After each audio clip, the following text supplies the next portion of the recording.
Hi friends, Karthigai Deepam சீரியலில் இன்னைக்கான episode ப்ரோமோவில் என்ன நடக்க போகுதுன்னா, கீதா துங்கா கிட்ட பேசிக்கிட்டு ஃபோனை கொண்டு போய் மீனாட்சி கிட்ட கொடுக்குறாங்க. அடுத்ததாக அபிராமியை பார்த்து, ஆன்ட்டி எனக்கு கொஞ்சம் ஷாப்பிங் பண்ண வேண்டியது இருக்குது, நான் வெளியே போயிட்டு வரேன்னு சொல்ல, எதுக்குமா வெளியே போகிற, நீ போனால் உன் உயிருக்கு ஆபத்து இருக்குதுன்னு கார்த்திக் சொன்னானே, எதுக்கும் நீ கவனமாக போயிட்டு வான்னு சொல்கிறாங்க.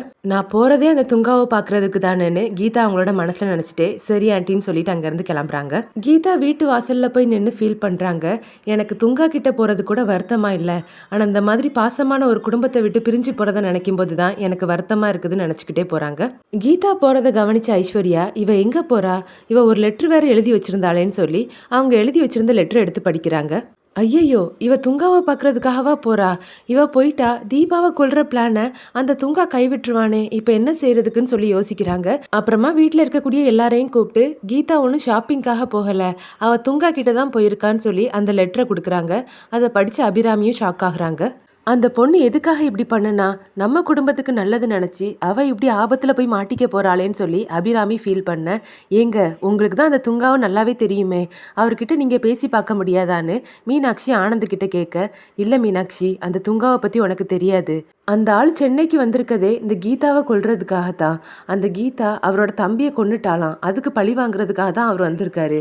இப்போ நான் என்ன சொன்னாலும் அவர் கேட்க மாட்டாரு, அவர் செய்கிறது தான் செய்வார்னு ஆனந்த் சொல்கிறாரு. அதுக்காக நம்ம அப்படியே விட்டுற முடியாதுல்ல அண்ணன், நம்ம அம்மாவோட உயிர் அந்த பொண்ணு காப்பாத்திருக்கா, அதனால நம்ம கண்டிப்பாக உதவி பண்ணி தான் ஆகணும்னு அருண் சொல்கிறாரு.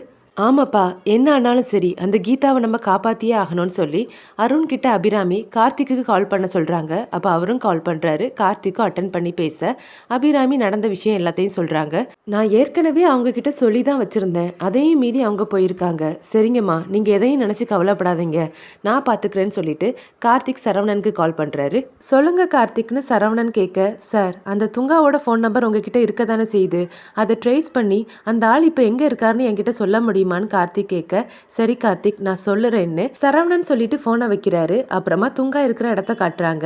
துங்கா ரொம்ப டென்ஷனா நிக்கிறாரு. என்னடா வரேன்னு சொன்ன அந்த சிரிக்கியை இன்னும் காணலன்னு சொல்லிட்டு இருக்கும் போதே அங்க கீதா வராங்க. வாடி வா, நான் உன்னதான் எதிர்பார்த்து காத்துட்டு இருக்கேன். என் தம்பியை பெங்களூர்ல கொண்டுட்டு சென்னையில வந்து நீ சந்தோஷமா இருக்கிறியா? சிங்க மாதிரி இருந்த என் தம்பியை கொலை பண்ணி என்ன அனாதையாக்கிட்டு நீங்க வந்து நிம்மதியா இருக்கலாம்னு நினைச்சியா? நான் உன்னை கொலை செய்யறதுக்கு தாண்டி சென்னைக்கே வந்திருக்கேன். இன்னைக்கு நீ செத்தடின்னு துங்கா சொல்ல, உன் தம்பி என்ன நல்லவனா, அவன் என் தங்கச்சிக்கு செஞ்ச அநியாயத்துக்கு தான் நான் அவனை கொலை செஞ்சேன்னு கீதா சொல்ல, கீதாவோட கன்னத்திலே ஓங்கி அறைகிறாரு. இங்க பாரு, நீ சொல்ற நீதி நியாயம் எல்லாம் இந்த துங்கா கிட்ட செல்லாது, உன்னை கொன்னாதாண்டி என்னோட ஆத்திரம் அடங்கும்னு சொல்லி கத்தி எடுத்து குத்த போக அந்த இடத்துக்கு கார்த்திக் வந்து தடுக்கிறாரு. அப்புறமா அங்கே ஒரு ஃபைட் சீன் நடக்குது. ஃபைட் சீன் முடிஞ்சதுக்கு அப்புறமா கார்த்திக் கீதாவை கூட்டிட்டு அங்கேருந்து கிளம்பி போறாரு. இவன் எதுக்காகடா அங்கே வந்தான், இவளுக்கும் இவனுக்கும் என்ன சம்பந்தம், எதுக்காக இவன் இவளை காப்பாத்தினான்னு சொல்லி துங்கா கன்ஃபியூஸ் ஆக, அண்ணன் எனக்கும் சந்தேகமாக தான் இருக்குது, இவ கீதாவா இல்லை அன்னைக்கு நம்ம ஹாஸ்பிட்டலில் எழுந்திருக்க முடியாமல் மயக்கத்தில் இருந்தாலே அவ கீதாவான்னு ஒரு ரவுடியால் கேட்க, இப்போ நம்ம முன்னாடி வந்து நின்னாலே இவதாண்டா கீதா, அதுல எந்த சந்தேகமும் இல்லை.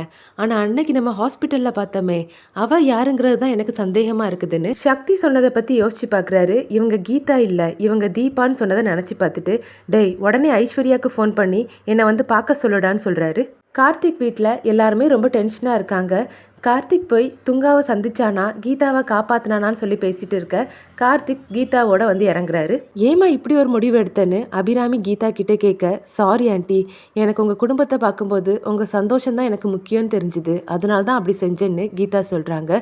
இங்கே பாருமா, எப்படி தீபா எங்களுக்கு முக்கியமோ அதே மாதிரி உன்னோட உயிர் எங்களுக்கு முக்கியம், இனிமேல் இந்த மாதிரி செய்யாதன்னு அபிராமி சொல்ல, சரிங்க ஆண்டின்னு கீதாவும் சொல்கிறாங்க. அப்புறமா ஐஸ்வர்யாவுடைய ஃபோன் ரிங் ஆகுது. அவங்க வெளியே வந்து பேசுகிறாங்க. ஐஸ்வர்யா மேடம் தானே, துங்கா அண்ணன் உங்களை பார்க்கணுன்னு சொல்கிறாரு, நீங்கள் உடனே வாங்க, நான் லொக்கேஷன் ஷேர் பண்ணுறேன்னு சொல்லிட்டு அந்த அடியால் ஃபோனை வைக்கிறாரு. இப்போ துங்கா இதுக்காக நம்மளை பார்க்கணுன்னு சொல்கிறான், ஒருவேளை எல்லா உண்மையும் தெரிஞ்சிருக்குமோ, அதுக்காக தான் நம்மளை வர சொல்கிறானோன்னு ஐஸ்வர்யா யோசிச்சுட்டே திரும்பும்போது அங்கே அருண் நிற்கிறாரு. அருணை பார்த்தா ஐஸ்வர்யா ஷாக்காக இந்த எபிசோட் முடியுது.